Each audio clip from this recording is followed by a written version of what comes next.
नमस्कार दोस्तों, स्वागत है आप सभी का एक बार फिर से brain booster reasoning questions YouTube channel पर। मैं शशांक स्वागत करता हूं आप सभी का आज के इस नए सेशन में, स्कोर बूस्टर सेशन में आई शुड से, जिसमें हम लोग देखने वाले हैं कुछ miscellaneous questions for the SBI PO and clerk examination. Right, SBI PO से तो उम्मीदें हैं नहीं मुझे बिल्कुल भी, लेकिन एसबीआई क्लर्क से बहुत उम्मीदें हैं और आप सभी को भी होंगी।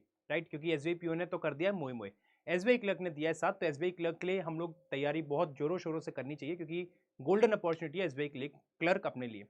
तो स्टार्ट करते हैं आज के सेशन को, लेकिन स्टार्ट करने से पहले आप सभी को मैं बता देना चाहूंगा कि आज अपना 19th पार्ट है, 19th सेशन है जो हम लोग स्कोर बूस्टर कर रहे हैं। 19th सेशन के साथ साथ हम 380 क्वेश्चंस भी कंप्लीट कर चुके होंगे, जो हम ऑलरेडी कर रहे हैं cover on a daily basis, 20 question हर एक सेशन में। इस क्लास की पीडीएफ आपको इस टेलीग्राम चैनल से मिल जाएगी, जिसके लिंक कमेंट और डिस्क्रिप्शन बॉक्स दोनों जगह पे अवेलेबल है। तो लेट्स बिगिन द सेशन, शुरू करते हैं और देखते हैं क्या बनेगा। देखो हमेशा की तरह इनइक्वालिटी से ही स्टार्ट करेंगे। इनइक्वालिटी का पहला क्वेश्चन दे रखा है और देखते हैं इसका सॉल्यूशन क्या बनना चाहिए। सेकंड प्रायोरिटी का सिंबल मांगा है, सिंबल जे की तरफ फेसिंग है, तो जे से जी तक कैसे आ सकता हूँ, जे से एन और नहीं आ सकता ना, एन से जेड नहीं आ सकता, कि देखो आप अगर जे से एन पे गए, एन से जेड, जेड से एच जा नहीं पाओगे, कि एच किसके इक्वल है, जी के, तो जे और जी में अपोजिट साइन हो गया, तो पहला तो गलत हो गया। फिर जेड और आई के बीच में रिलेशन मांगा है, यहाँ पे जेड की तरफ सिंबल फेसिंग नहीं है, वहां पे भी जेड की तरफ सिंबल फेसिंग नहीं है, तो ये भी गलत हो जाएगा। डी ग्रेटर एन मांगा है, डी और एन को कैसे कनेक्ट कर पाओगे आप लोग बताओ, डी और एन को कैसे कनेक्ट कर पाओगे, डी से जी और जी से एच, एच से जेड और जेड और एन में फिर अपोजिट आ गया, तो ये भी गलत हो जाएगा। आंसर होगा no conclusion is true, option number E is the right answer. D से एन जाना था, फर्स्ट प्रायोरिटी का मांगा, तो डी से एन कैसे जा सकते, देखो डी से जी पे गए, जी से एच पे आ गए, दोनों की तरफ सिंबल फेसिंग है, एच से जेड पे आ गए, एच की तरफ है, लेकिन जेड से जब एन पे जाओगे तो जेड की तरफ तो है ही नहीं ना फेसिंग। और in other words I can say, जब डी से एन तक जाओगे डी की तरफ फेस होना चाहिए, एन की तरफ नहीं होना चाहिए, या तो एन की तरफ फेसिंग था, तो इसीलिए गलत हो गया। Answer no conclusion is true. Second, N greater H मांगा है, पहली प्रायोरिटी सिंबल है, फेसिंग है एन की तरफ, तो कैसे बन सकता है देखो जरा, एन के एल नहीं हो सकता, एच एच तक आने के लिए मेरे को क्यू और एस की जरूरत पड़ेगी, तो कैसे आ सकता हूँ, एन ओ पी नहीं, एन के एस बी, हाँ ठीक है, एन से के से एस और एस से एच, एन से के पे गया एन की तरफ फेसिंग, के से एस पे गया के की तरफ फेसिंग, एस से एच पे गया तो एस की तरफ फेसिंग, तो ये फर्स्ट प्रायोरिटी का मांगा था, यहाँ पे सेकंड प्रायोरिटी मिल रही है, यहाँ पे फर्स्ट प्रायोरिटी मिल रही है, यहाँ सेकंड प्रायोरिटी मिल रही है, 2 और 1 में कैसे चुनोगे, 1 को, ये सही हो गया अपना। बी और क्यू का रिलेशन चाहिए, बी और क्यू में कैसे बनेगा, बी देखो यहां से लेके कहीं नहीं है, केवल वहां पे है, यहाँ पे बी की तरफ फेसिंग था, वहां पे है नहीं, तो ये हो गया गलत। तीसरा, एन और एल में रिलेशन मांगा है, सेकंड प्रायोरिटी सिंबल है और एन की तरफ फेसिंग है, एन की तरफ फेसिंग है, तो एन और एल में कैसे रिश्ता बन सकता है देखो जरा, एन से के और के से एल डायरेक्टली बन रहा है, एन से के पे गया एन की तरफ, के से एल पे है के की तरफ, सेकंड प्रायोरिटी के ही सिंबल मिल रहे हैं, ये भी ट्रू हो जाएगा। आंसर होगा 1 and 3 follow, option number C. Next, third question में आपको बोला गया है, थर्ड है या फोर्थ है ये, अरे वाह अभी तक तीसरे पे ही आए हम। चलो, ये सेकंड प्रायोरिटी सिंबल है, डी से ए तक जाना है अपन को, डी से ए तक जाना है, तो कैसे होगा देखो, डी यहाँ पे कहीं नहीं है, डी केवल यहाँ पे है, इस सिंबल से काम चलेगा नहीं, डी की तरफ फेस नहीं कर रहा, इससे चल जाएगा, लेकिन ये सेकंड प्रायोरिटी का नहीं है, इसलिए इसको डायरेक्ट गलत कर दो, है ना, क्योंकि डी और ए में अगर रिश्ता बना भी तो फर्स्ट प्रायोरिटी का आएगा, सेकंड प्रायोरिटी का नहीं आएगा, क्योंकि वहां पे फर्स्ट प्रायोरिटी सिंबल मिल चुका है। आई और बी में रिश्ता चाहिए, तो आई और बी में देखो कैसे बनेगा, आई और बी में कैसे बनेगा, आई और बी में कैसे बनेगा, I F H, I F नहीं बन पाएगा, नहीं बन पाएगा ना आई और बी में, क्योंकि आप अगर आई से एफ पे आओगे तो एफ से सी पे आ नहीं पाओगे, और सी से बी तभी सी से बी भी कनेक्ट नहीं हो पाएगा, तो ये तो वैसे ही गलत हो गया, ये भी गलत हो गया। बी से एच, बी से एच बन सकता है क्या, बी से सी, सी से डी एफ और एफ से एच बन जाएगा। देखो बी से एच चाहिए, बी से सी पे आए सारे सिंबल बी की तरफ है ना, फिर सी से एफ पे आए सारे सिंबल सी की तरफ, और एफ से एच पे गए तो सिंबल एफ की तरफ, तो बाय डिफॉल्ट सारे सिंबल सी की तरफ हो गए, सॉरी बी की तरफ हो गए। आपको फर्स्ट प्रायोरिटी मांगा था, यहाँ पे थर्ड है, यहाँ पे टू है, यहाँ पे टू, लेकिन यहाँ पे वन मिल गया, और जहां भी वन प्रायोरिटी मिल जाए वहीं पे हम उसको चुन लेंगे, तो आंसर क्या हो जाएगा, only 3 is true, option number D. Fourth question, fourth question में आपको बोला है, ये थोड़ा सा हटके क्वेश्चन है, थोड़ा सा हटके क्वेश्चन है, आपको एग्जाम में ऐसा क्वेश्चन भी देखने को मिल सकता है। कौन सा expression, which of the following expression, in which of the following expression both the conclusion, this conclusion and this conclusion will be definitely false. इसको समझाने से पहले आपको इन दो चीजों में डिफरेंस पता होना बहुत जरूरी है, फॉल्स एंड डेफिनेटली फॉल्स। इनका डिफरेंस पता होगा तभी आप इस क्वेश्चन को सही कर पाओगे। इनका डिफरेंस पता होगा तभी आप इन क्वेश्चन को सही कर पाओगे, वरना आप गलत करोगे। और इसके ऊपर मैंने एक सेपरेट वीडियो बना रखी है, आप चाहें तो उसकी प्लेलिस्ट में जाके देख सकते हैं। अभी मैं इसको एक्सप्लेन नहीं करूंगा क्योंकि वो टाइम कंज्यूमिंग प्रोसेस है, तो आप उसकी प्लेलिस्ट देख सकते हैं। प्रॉपर सेशन है फॉल्स और डेफिनेटली फॉल्स का। इसको समझते हैं, P greater than equal H, ये सही है या गलत? आपसे बोला डेफिनेटली गलत होना चाहिए, ठीक है। P से लेके H तक मैं जाऊंगा, P से लेके H तक मैं जाऊंगा, मुझे क्या मिल रहा है कि अपोजिट सिंबल मिल रहे हैं। अपोजिट सिंबल मिल रहे हैं तो मतलब गलत है। लेकिन ये गलत के साथ साथ डेफिनेटली गलत है या सिर्फ गलत है? ये सिर्फ गलत है, डेफिनेटली गलत नहीं है, क्योंकि P और H के बीच में रिलेशन बन सकता है। I ग्रेटर J बोला है, I और J में वही वाली बात है। I और J में देखो आपको क्या बनेगा, J ग्रेटर I। तो ये वाली बात तो डेफिनेटली गलत है, लेकिन ये वाली बात डेफिनेटली गलत नहीं है, ये सिर्फ गलत है, ये सिर्फ गलत है, और ये वाली बात डेफिनेटली गलत है, J और I वाली, ठीक है। अच्छा, इसमें देखो जरा, I और J देखो, पहले I ये गया, J ये गया, इसमें क्या बन रहा है, J ग्रेटर I बन रहा है, इसमें क्या बन रहा है, J ग्रेटर I। तो ये वाली बात तो डेफिनेटली गलत हो गई, ये वाली बात तो डेफिनेटली गलत हो गई, क्योंकि उसने बोला I ग्रेटर J, तो यहाँ तो J ग्रेटर I बना है, डेफिनेटली गलत हो गई। फिर बोल रहा है P greater than equal H, तो P से लेके H तक जाऊंगा, सारे सिंबल P की तरफ है, और आपको मिलेगा क्या, P greater than equal H, P greater than equal H। और ये वाली बात तो हमें डेफिनेटली गलत करनी थी, लेकिन तो ट्रू हो रही है, तो ये वाला कंक्लूजन भी गलत हो गया, ये ऑप्शन भी गलत। तीसरा देखो, तीसरे में अगर आप देखोगे तो I और J में आपको क्या बना है, J ग्रेटर I, क्या बन रहा है, J ग्रेटर I। और उसने कहा था I greater J definitely follows होना चाहिए, तो I greater J definitely follows मिल रहा है अपना, ये वाली बात तो फुलफिल हो रही है, डेफिनेटली फॉल्स। और P greater than equal H, ये भी डेफिनेटली फॉल्स होना चाहिए। तो P से लेके जब मैं H तक जाऊंगा, देखो रिलेशन क्या बन रहा है, P से लेके H तक जब जाऊंगा, सारे सिंबल आपके देखो H की तरफ है, और रिलेशन बन रहा है H, फर्स्ट प्रायोरिटी मिल रहा है, तो बनेगा H ग्रेटर P, क्या मिलेगा, H ग्रेटर P। अब जब H ग्रेटर P मिल रहा है, H ग्रेटर P मिल रहा है, तो इसका मतलब P पहली हो तो कभी उससे बड़ा नहीं हो पाएगा और ना बराबर हो पाएगा। अगर H ग्रेटर है P से, तो P उससे ना तो कभी बड़ा हो पाएगा और ना बराबर हो पाएगा, क्योंकि H ऑलरेडी बड़ा है। तो ये वाली बात भी यहाँ पे डेफिनेटली फॉल्स मिल रही है, ये वाली बात ट्रू है, तो ये वाली बात क्या होगी, डेफिनेटली फॉल्स हो गई कि नहीं होगी, तो आंसर इसका C आएगा। डेफिनेटली फॉल्स जो मिल रहे हैं, ये दोनों जो कंक्लूजन डेफिनेटली फॉल्स मिल रहे हैं, केवल और केवल ऑप्शन सी में मिल रहे हैं। कहने का मतलब ये, फॉल्स मतलब वो होता है जिसकी पॉसिबिलिटी होती है ट्रू होने की, और डेफिनेटली फॉल्स मतलब जिसकी कोई पॉसिबिलिटी नहीं है ट्रू होने की। इसको और अच्छे समझने के लिए आप इस सेशन को देख सकते हैं।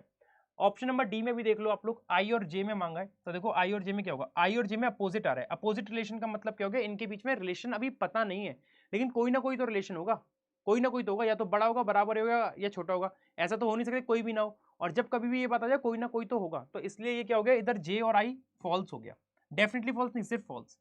और P greater than equal H, यहां देखोगे P greater than equal H definitely true आ रहा है, तो ये वाला ऑप्शन भी गलत, और हमें तो डेफिनेटली फॉल्स चाहिए था, सी इसका राइट आंसर होगा, ऑप्शन नंबर सी, ठीक है। पांचवें क्वेश्चन में देखो, in which of the following expression the conclusion C greater K will be definitely true, कौन सा कंक्लूजन में सी ग्रेटर के ट्रू होगा, ये आप मुझे कमेंट करके बताओगे। चल अगले पार्ट पे आते हैं, जो कि सिलोजिज्म का पार्ट है। केवल कुछ ही पीपल क्रैक हैं, ऑल क्रैक इज स्टूपिड, सभी क्रैक स्टूपिड है, कोई भी स्टूपिड स्मार्ट नहीं है, कोई भी स्टूपिड क्या नहीं है, no stupid is smart. Conclusion number 1 says some crack being smart, कुछ क्रैक स्मार्ट हो सकते हैं क्या, नहीं हो सकते, जब स्मार्ट का बाहर से मना है तो अंदर से बाय डिफॉल्ट मना है, तो कुछ क्रैक स्मार्ट हो सकते हैं क्या, नहीं हो सकते। All people is not smart, all people is not smart, सभी पीपल स्मार्ट नहीं है, तो all people is not smart ये ट्रू है या फॉल्स है, ये ट्रू है, ये ट्रू है, क्यों, क्योंकि ऑल पीपल स्मार्ट नहीं हो सकते। कभी भी आपको ऑल नॉट मिले ना, तो उसका मतलब आप ये समझा करो, some people are not smart बोल रहा है, वो क्या बोल रहा है, some people are not smart, आप ये समझ के चलो, ठीक है। तो बोल रहा है some people are not smart, कौन से पीपल स्मार्ट नहीं है, वो वाले पीपल जो इस एस के साथ रिश्ता बनाए बैठे हैं, वो वाले पीपल स्मार्ट नहीं है, तो आंसर हो जाएगा only two follows, means option number B. Next, some bikes are gear, कुछ बाइक्स गियर हैं, नो गियर इज मोबाइल, कोई भी गियर मोबाइल नहीं है, only a few mobile are amount, केवल कुछ ही मोबाइल क्या है, अमाउंट है, तो ये ऐसे बन जाएगा। कंक्लूजन नंबर 1 से some bikes being amount is a possibility, कुछ बाइक्स अमाउंट हो सकती हैं, देखो बाइक्स का रिश्ता मना नहीं किया है, तो वो पॉसिबल हो सकता है। All amount can never be gear, बोल रहा है सारा अमाउंट कभी गियर नहीं हो सकता, सही कह रहा है, क्योंकि सारा अमाउंट गियर में गया तो अमाउंट का कुछ पार्ट जो एम से शेयर है वो भी जाएगा, और एम और जी तो शेयर हो नहीं सकते आपस में, तो आंसर होगा both follows. Only a few crane are gift, केवल कुछ ही क्रेन क्या है, गिफ्ट है। ऑल गिफ्ट आर सोलो, सभी गिफ्ट क्या है, solo. Some gift are drama, कुछ गिफ्ट क्या है, ड्रामा है, ठीक है। तो देखते हैं इसका सही आंसर क्या बनेगा। All crane being gift is a possibility, सारे क्रेन गिफ्ट हो सकते हैं क्या? नहीं हो सकते, क्योंकि उसने बोला केवल कुछ ही क्रेन गिफ्ट है, तो जब केवल कुछ ही है तो सारे नहीं हो सकते, पहला गलत। कुछ सोलो ड्रामा हो सकते हैं क्या? कुछ सोलो ड्रामा पहले से ही है, और जो चीज पहले से होती है उसकी पॉसिबिलिटी नहीं होती, तो ये क्या हो जाएगा? गलत। आंसर आएगा option number D, neither. Only drum is star, only का मतलब होता है ऑल, और रिवर्स हो जाते हैं एलिमेंट, और ये वाला सितार इसी में रहेगा और कहीं नहीं जाएगा, तो ऑल सितार आर ड्रम, और ये कहीं नहीं जाएगा इसलिए मैंने डॉट लगा दिया। सम ड्रम आर पियानो, कुछ ड्रम पियानो है। ऑल पियानो और वायलिन, और सभी पियानो क्या है? वायलिन। कंक्लूजन क्या कह रहा है देखते हैं। Conclusion number 1 says all drum can never be violin, सारे ड्रम कहीं वायलिन नहीं हो सकते। बिल्कुल सही कह रहा है, क्यों? क्योंकि अगर सारे ड्रम वायलिन में आएंगे तो सितार भी आएंगे, और सितार कहीं आ नहीं सकता, केवल ड्रम में ही रहेगा। सम सितार बीइंग पियानो, कुछ सितार पियानो हो सकते हैं, नहीं हो सकते क्योंकि सितार केवल ड्रम में रहेगा, ओनली का केस है, तो आंसर होगा ओनली वन फॉलोज। नेक्स्ट, ये आप कमेंट करके मुझे बताना इसका आंसर क्या आएगा। यहां से अपना पार्ट स्टार्ट होता है ब्लड रिलेशन का, एज ऑलवेज हम लोग जो करते हैं blood inequality syllogism depth blood relation. अब ब्लड रिलेशन हम लोग देखेंगे। 8 person are from the same family of 3 generation with 3 married couple, 3 generation है, 8 लोग हैं, 3 मैरिड कपल हैं। यू जो कि बेटी है वी की, यू जो कि बेटी है वी की, इकलौती नीस है एस की, यू इकलौती नीस है एस की, और एस अनमैरिड है। अब देखो यू अगर इकलौती नीस है एस की, तो दो चीजें हो सकती हैं। यू का कोई एक पेरेंट होगा जिसकी बहन या भाई होगा एस, तभी जाके यू इकलौती नीस बनेगी एस की, है ना। U who is the daughter of V, U daughter हो गई वी की, और V is the only niece of S. क्या क्या क्या? U who is the daughter of V, U जो कि डॉटर है वी की, is the only niece of S. अच्छा, यू के लिए बोला है, यू जो कि बेटी है बी की, इकलौती नीस है एस की, तो यू इकलौती नीस होगी एस की, और एस अनमैरिड है। अब एस का जेंडर भी नहीं पता है, तो यू का कोई एक पेरेंट होगा मेल या फीमेल में से, उसका भाई या बहन एस होगा, तो यू का पेरेंट वी है, हो सकता है वी का सिबलिंग एस हो जाए, और हो सकता है वी का जो स्पाउस है उसका पेरेंट उसका सिबलिंग एस हो जाए, तो कंफर्म नहीं है अभी इस चीज को, ठीक है। जेड अंकल है टी का, और टी डॉटर है एक्स की। जेड अंकल है टी का, तो जेड अंकल टी का कैसे बनेगा? जेड का कोई एक सिबलिंग जिसका बच्चा होगा टी, है ना, और T who is the daughter of x, और टी बेटी है एक्स की। अब वो एक्स जेड का सिबलिंग भी हो सकता है, और वो एक्स टी के स्पाउस का टी के जो भी पेरेंट है उसका स्पाउस हो सकता है, तो ये भी अभी कंफर्म नहीं है। T who is the daughter of x, तो टी डॉटर है एक्स की, ये मैं लिख रहा हूं अलग से। X is the only sister in law of W, x एकमात्र सिस्टर इन लॉ है डब्ल्यू की, और डब्ल्यू के सिबलिंग्स है नहीं। तो एक्स अगर एकमात्र सिस्टर इन लॉ है डब्ल्यू की, दो तरीके हो सकते हैं कि एक्स या तो खुद शादी कर ले एक लड़के से और जिसका सिबलिंग हो डब्ल्यू, लेकिन अगर मैं ऐसा करूंगा तो डब्ल्यू का तो कोई सिबलिंग है नहीं, तो ये केस नहीं हो सकता। तो फिर क्या केस होगा कि एक्स अपने सिबलिंग की शादी करा दे डब्ल्यू से, तो एक्स सिस्टर इन लॉ बन जाएगी डब्ल्यू की, एक्स एकमात्र सिस्टर इन लॉ है डब्ल्यू की, ठीक है।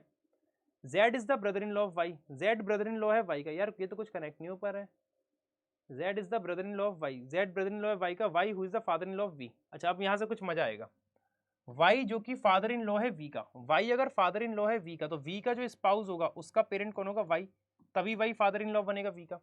और Y has only one child and no sibling, Y का केवल एक ही चाइल्ड है और वाई का कोई सिबलिंग भी नहीं है, वाई का एक ही चाइल्ड है और कोई सिबलिंग भी नहीं है। अच्छा अच्छा, और उसने क्या है? Z brother in law of Y, Z brother in law है वाई का, और वाई का कोई सिबलिंग है नहीं, तो जेड ब्रदर इन लॉ है वाई का, तो इसका मतलब ये होगी वाई की एक शादी होगी जिसका सिबलिंग कौन होगा? जेड, तो जेड ब्रदर इन लॉ हो गया वाई का, क्योंकि वाई का सिबलिंग तो है नहीं, तो जब वाई का सिबलिंग नहीं है तो वाई शादी कर लेगा जेड के सिबलिंग से, तो वाई का ब्रदर इन लॉ हो गया जेड, और जेड ब्रदर इन लॉ हो गया वाई का, दोनों एक दूसरे के ब्रदर इन लॉ हो गए, ठीक है। अच्छा, अब एक्स और डब्ल्यू भी कनेक्ट करने अभी अपन लोग को। अच्छा देखो, उसने एक जेड वाली लाइन यहाँ पे की थी कि टी क्या थी? नीस नेफ्यू क्या थी? नीस थी। T who is the daughter of x, ये तो हो गई ना। कौन सी लाइन थी? Z is the uncle of T, Z uncle है टी का और टी डॉटर है एक्स की। अब जेड अंकल है टी का, अगर जेड टी का अंकल है, तो जेड अगर टी का अंकल है तो जेड का जो वो है सिबलिंग उसका बच्चा टी होगा, और वाई का केवल एक ही बच्चा था, उसने बोला Y has only one child, तो टी की शादी डेफिनेट इससे होगी, और टी फीमेल है तो वी क्या हो गया? मेल हो जाएगा, है ना। और ये वाले पॉइंट को हम कनेक्ट कर चुके हैं क्या, एक्स और डब्ल्यू वाले को? इसको बाद में देखेंगे अभी, और बाद में। अब एक्स और टी देख लो, टी एक्स पेरेंट है टी का, एक्स पेरेंट है टी का, तो एक्स आ जाएगा यहाँ पे, तो एक्स पेरेंट हो गया टी का, 3 2 5 और एक 6, है ना। अच्छा, अब क्या रह गया हम लोग के पास से? वी इकलौती नीस है एस की, एस को भी हम लाएंगे बाद में। अच्छा ये देखो, अब टी इकलौता चाइल्ड है, टी क्योंकि इकलौता चाइल्ड है तो यू क्या है? इकलौती नीस है एस की, तो यू के पेरेंट की सिबलिंग होगा एस, तो यू का पेरेंट वी, और V का सिबलिंग कौन हो जाएगा S, क्योंकि T तो इकलौता चाइल्ड है ना इसलिए। और अब अपना क्या रह गया कि X और W वाली लाइन क्या रह गई है, उसने क्या कहा था, X is the only sister in law of W, X इकलौती सिस्टर इन लॉ है W की, और Y Z is the brother-in-law of Y, Z brother-in-law है Y का, Y who is the father-in-law of V, Y has one child and no sibling, Y को कोई sibling है नहीं। और उसने ये भी कहा है कि क्या बोला, X is the only sister-in-law of W, X इकलौती sister-in-law है W की, W who has no siblings। तो X की शादी जिससे होगी, नहीं X के सिबलिंग की शादी W से होगी, X का सिबलिंग Z, तो Z की शादी W से होनी पड़ेगी इस हिसाब से, तो Z की शादी W से होनी पड़ेगी, और W क्या हो जाएगी, फीमेल, तभी एक सिस्टर इन लॉ बनेगी W की। मेरे हिसाब से तो यही बनेगा। तीन मेरिट के पढ़ोगे और 8% आ गए। पढ़ लो एक बार स्टार्टिंग से। U डॉटर होनी चाहिए V की, तो U डॉटर बननी है V की, V इकलौती नी से S की, तो V है, अच्छा नहीं, U डॉटर है V की और इकलौती नी से S की, तो U डॉटर हो गई V की और U इकलौती नीस हो गई S की, और S अनमेरिड है तो S अनमेरिड है। Z अंकल होना चाहिए T का, तो Z अंकल बन रहा है T का, और T who is the daughter of X, T daughter हो रही है X की, X इकलौती सिस्टर इन लॉ है W की, तो X इकलौती सिस्टर इन लॉ हो गई W की। W who has no sibling, W का कोई सिबलिंग नहीं है ना, W का स्पाउस से कोई सिबलिंग नहीं है। Z ब्रदर इन लॉ होगा Y का, तो Z ब्रदर इन लॉ हो गया Y का, Y who is the father in law of V, और Y क्या है, फादर इन लॉ हो गया V का, Y फादर इन लॉ हो गया V का। Y has only one child, Y का एक ही बच्चा है, तो वो बच्चा कौन था, T, and has no sibling, और Y का सिबलिंग नहीं है, तो ये वाला केस अपना सही बनेगा। S का जेंडर क्लियर नहीं है, यहाँ पे S का जेंडर अभी अपन को क्लियर नहीं है, ठीक है। क्वेश्चन पे मूव करते हैं, देखते हैं क्वेश्चन कैसे कैसे हैं। Who among the following person is the mother of you, you की मदर कौन है, तो यू की जो माँ है वो कौन है, T, और T है तो आंसर क्या हो जाएगा, option number B. How many males are there in the family, कितने मेल हैं, तो अगर आप मेल को देखोगे तो एस का जेंडर क्लियर नहीं है, और जब एस का जेंडर क्लियर नहीं तो आप डिफाइन नहीं कर सकते कि परिवार में कितने मेल हैं, तो आंसर होगा C and D. C and D मतलब can not be determined, we can not exactly determine how many males are there. Okay, next, ये आप मुझे कमेंट करके बताना इसका आंसर क्या बनेगा, what is the right answer for this one, you have to comment down. Next, यहां से अपना स्टार्ट होता है डायरेक्शन का पार्ट, जो कि अपना चौथा पार्ट है इस चैप्टर का, मतलब इस सेशन का स्कोर बूस्टर का चौथा चैप्टर है। तो देखते हैं इसका सॉल्यूशन क्या बनना चाहिए। A start travelling in a bike from his home in east direction, अपने घर से ईस्ट डायरेक्शन में बाइक पे जा रहा है, एंड राइड्स फॉर 8 मीटर, और कितना जाता है, 8 मीटर जाता है। राइट टर्न लेते हैं और 5 मीटर चलता है, राइट टर्न 5 मीटर ऐसे हो गया। फिर लेफ्ट 6 मीटर, लेफ्ट मतलब यहां जाएगा 6 meter, to reach the petrol pump, और ये आ गया पेट्रोल पंप पे, पेट्रोल पंप पे आ गया। After filling the petrol for his bike he takes a right turn, यहां से वो राइट टर्न लेता है, एंड राइड्स फॉर 4 मीटर, और कितना चलता है, 4 मीटर चलता है। Finally he takes a left and right for 3 meter, यहां से लेफ्ट टर्न ले रहा है और 3 मीटर चलता है, टू रीच द कैफे, और कहां पे आ गया, कैफे पे आ गया वो, ठीक है। तो आपने अब देखो क्या बताना है, आपने बताना है what is the shortest distance between cafe and petrol pump, cafe और पेट्रोल पंप के बीच की दूरी कितनी है। तो कैफे और पेट्रोल पंप की कम से कम दूरी आप ऐसे ही निकाल सकते हो, ये 4 है और ये 3 है, 4 और 3 का ट्रिपलेट जो होता है वो 5 होता है, तो आंसर कितना आ जाएगा, 5, ऑप्शन नंबर बी। ये आप कमेंट करके बता देना इसका आंसर क्या आएगा 15th का। यहां से अपना स्टार्ट होता है, यहां से अपना स्टार्ट होता है क्या, alpha numeric series, alpha numeric series से क्वेश्चन स्टार्ट होते हैं, और देखते हैं इसको कैसे करना है। पहला क्वेश्चन आपको क्या बोला है 16 में, if in the given series, अगर गिवन सीरीज में all the letters between 10th letter from the left, 10th letter from left कौन सा, 3 4 5 6 7 8 9 10, 10th letter from the left is P, and 14th letter from the right, 14th letter from the right कौन सा है, 3 4 5 6 7 8 9 10 11 12 13 14, that is T, ठीक है। तो if in the given series all the letters between 10th letter from left and 14th letter from right, मतलब इस P और T के बीच में जितने भी लेटर आ रहे हैं उन सभी को अल्फाबेटिकल ऑर्डर में लगा दिया जाए, लेफ्ट टू राइट, उन सभी को अल्फाबेटिकल ऑर्डर में लगा दिया जाए, लेफ्ट टू राइट, जो इनके बीच में आ रहे हैं, है ना। Then which of the following letter is 7 to the left of 9th element from right, 7th left और 9 right, तो लेफ्ट और राइट में क्या करते हैं, एडिशन, लेफ्ट और राइट में क्या करते हैं, एडिशन, 9 और 7 कितना हो गया 16, राइट से कितना 16, राइट से 16 देखना है, तो राइट से 14 तो अपना T बनेगा, राइट से 14 तो अपना T बनेगा, 14 के बाद 2 और चाहिए, अब 2 जो आएंगे वो इन लेटर्स में से आएंगे, लेकिन इनमें से कौन सा आएगा, तो उनमें से वो आएंगे जो अल्फाबेटिकल में अरेंज होंगे। अब इनको अल्फाबेटिकल में अरेंज करोगे तो यहाँ पे सबसे पहले आएगा ए, फिर अपना ए के बाद वाला ई एफ, इस तरीके से। तो जब यहाँ से मैं अरेंज करूंगा, देखो इन 10 को जब मैं अरेंज करूंगा तो ये 10 पूरे अल्फाबेट में हो जाएंगे, है ना, ए से लेके जो भी अपना लास्ट में अल्फाबेट में आएगा वो। तो यहां से मैं कह सकता हूं कि रिवर्स अल्फाबेट में बनेंगे, कह सकता हूं ना। तो सबसे पहले जो आपको यहाँ पे अपियर होगा वो डब्ल्यू होगा, डब्ल्यू सबसे पहले अपियर होगा, एफ यहाँ पे डब्ल्यू आ जाएगा। डब्ल्यू के बाद जो आएगा रिवर्स अल्फाबेटिकल सीरीज में वो कौन सा आएगा, एस आएगा, दूसरे पे एस आएगा। तो आंसर आपका एस आना चाहिए, एस का मतलब हो गया ऑप्शन नंबर बी। आधे से ज्यादा दुनिया इसमें पता है क्या करेगी, आधे से ज्यादा दुनिया इसमें क्या करेगी, वो इन सबको अल्फाबेटिकल में अरेंज करना स्टार्ट कर देगी, वो उनको अल्फाबेटिकल में करना स्टार्ट कर देगी अगर उनकी कंसेप्ट क्लियर नहीं है तो। और कंसेप्ट क्लियर है तो आपको पता है अगर लेफ्ट टू राइट अल्फाबेटिकल लगेगा तो रिवर्स में क्या हो जाएगा, रिवर्स अल्फाबेट हो जाएगा। लेफ्ट से लेके राइट तक अगर अल्फाबेटिकल में सीरीज है तो राइट से लेके लेफ्ट में क्या हो जाएगा, वो रिवर्स अल्फाबेट हो जाएगा ना। फॉर एग्जाम्पल ए से जेड सीरीज लिखी है, लेफ्ट टू राइट वो क्या बन रहा है, alphabetical series, right to left क्या बनेगा, रिवर्स अल्फाबेटिकल सीरीज, है ना। तो इन सभी लेटर्स को अगर मैं अल्फाबेटिकल में लगाता यहां से लेके यहां तक, तो जब राइट से बनेंगे तो रिवर्स अल्फाबेटिकल बन जाएंगे। तो मैंने इंस्टेड ऑफ अल्फाबेटिकल में लगाने के बजाय मैंने डायरेक्ट यहां से देख लिया, पहला डब्ल्यू आएगा फिर एस आएगा, आंसर हो गया अपना एस। चलो दूसरे पे देखते हैं। अप्रोच मैटर करती है बस कि किस तरीके से अप्रोच कर रहे हो क्वेश्चन को।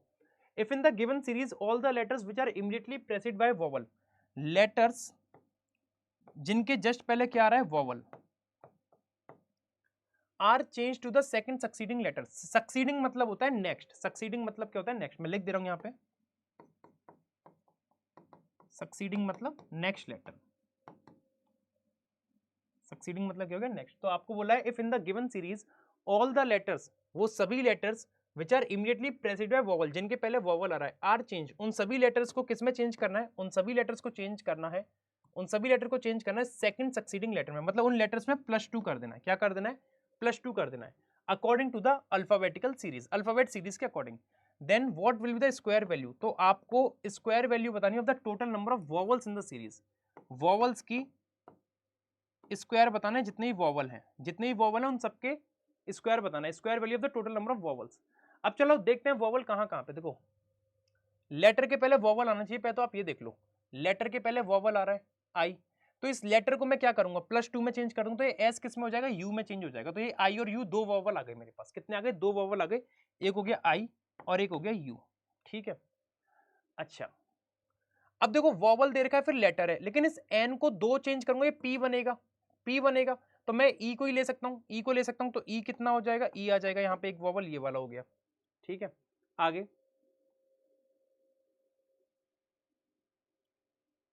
आगे क्या है, आई यू ई, फिर डी को अगर मैं चेंज करूंगा डी किस में हो जाएगा कि वोवल और लेटर दे रखा है, तो डी एफ में होगा, तो अपन के पास एक ही वोवल मिलेगा ओ, तो एक ओ लिख लो। फिर अपना एम, एम किस में चेंज होगा, एम एन ओ में, एम किस में चेंज होगा, एन और ओ में, ओ हो जाएगा, तो दो वोवल और मिल गए ए ओ, दो वोवल और मिल गए ए ओ। नेक्स्ट सी किस में चेंज होगा, ई में, सी किस में चेंज होगा, ई में, तो दो वोवल और मिल गए यू ई, दो वोवल और मिल गए यू ई। फिर देखो जी किस में चेंज होगा, एच आई, दो में सेकंड नेक्स्ट में करना है, दो वोवल और मिल गए क्योंकि जी आई में चेंज हो जाएगा, तो ई आई भी आ गए, ई और आई। और फिर P किस में चेंज होगा, क्यू आर, आर में होगा तो एक ही वोवल रहा ए, और एस किस में होगा टी यू, तो दो वोवल यहां मिल गए, तो तीन वोवल और आ गए, तीन वोवल और आ गए ए ओ और यू। उसने बोला है what will be the square value of total number of vowels, total vowel जो है उनकी स्क्वायर वैल्यू कितनी होगी, कितने टोटल वोवल है, 1 2 3 4 5 6 7 8 9 10 11 12 13, 13 का मतलब होता है, 13 का स्क्वायर होता है कितना 169, कितना होता है 169, जो कि ऑप्शन नंबर बी से मैच कर रहा है, जो कि ऑप्शन नंबर बी से मैच करता है, जो कि ऑप्शन नंबर बी से मैच करता है। क्लियर है ये बात, आगे मूव करते हैं, क्वेश्चन बहुत सॉलिड है, ठीक है। क्वेश्चन नेक्स्ट अपना आता है ये वाला, fill in the blanks of the given series, इसको ब्लैंक को फिल करना है गिवन सीरीज के, दे रखा है जी क्यू वाई, जी से क्यू एक स्किप किया, क्यू से वाई एक स्किप किया, फिर जेड एस एन एक स्किप करा, जेड से एस एक स्किप एस से एन, फिर ओ स्किप करूंगा तो डी से एल एक स्किप करके, और एल से एम एक स्किप करके, तो डी एल एम बनना चाहिए, क्या बनेगा डी एल एम, तो D L M, okay option तो है नहीं डी एल एम, ये क्या हो गया, जी क्यू वाई एक एक स्किप करा, फिर एक छोड़ा तो जेड एस, अच्छा अच्छा यहाँ पे अगर आप देखोगे तो जेड एस और एन में Z से S एक स्किप और S से N 2 स्किप हुए। कितने हुए? 2 स्किप हुए। तो G Q Y एक एक स्किप हुआ, फिर एक स्किप करा Z S N एक स्किप, फिर 2 स्किप, फिर O को स्किप करके D से L। अब 3 स्किप करने चाहिए इस हिसाब से, मुझे 3 स्किप करने चाहिए, मतलब 1 2 3। तो DLF बनना चाहिए, DLF ऑप्शन नंबर सी आएगा, ऑप्शन नंबर सी आ जाएगा DLF। ठीक है, उम्मीद करता हूं यही आप लोग ने बनाया होगा। 19th question, which of the following letter is 6 right? कौन सा लेटर 6 राइट में है? जो 18th लेटर है राइट से, 18th लेटर है राइट से। राइट और राइट में क्या करते हैं हम? सब्ट्रैक्शन करते हैं। 18 माइनस 6 कितना होगा? 12। तो राइट से 12वां देखना है, राइट से क्या देखना है? 12वां लेटर। राइट से 12वां लेटर कौन सा बनेगा? 4 2 6 2 8 2 10 और 2 12 यू। यू मतलब ऑप्शन नंबर ई। ये आप कमेंट करके बताना इसका आंसर क्या आएगा,